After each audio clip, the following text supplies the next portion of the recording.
Баршаңызға сәлем. Бүгін жираф рулетін жасайтын боламыз. Видеоны соңына дейін қараңыздар.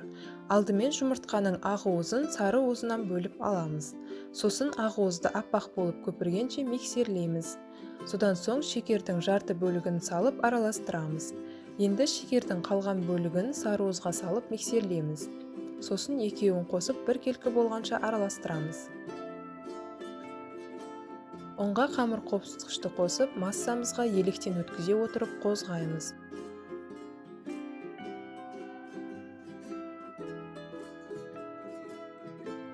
Енді қамырымыздың жарты бөлігін кондитер қапшығына салып, қалған бөлігіне какао қосып араластырамыз. Пергамент қағазы төселген табаға мен көрсеткендей қамырымызды құямыз, яғни жирафтікі секілді узор жасап шығамыз.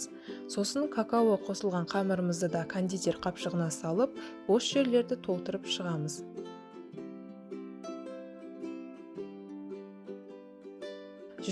градуста қызып тұрған пеште 15 минутта пісіріп аламыз.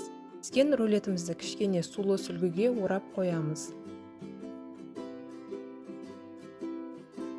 Енді кремін дайындайық. Бөлме температурасындағы сары майға сгущенка қосып миксерлейміз.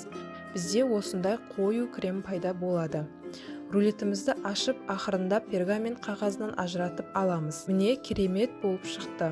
Бетіне толықтай кремімізді жағамыз. Сосын жаймен рулетімізді ораймыз. 1 сағатқа тоңазытқышқа қалдырсақ, кремі сіңіп, одан сайын әдемі болады.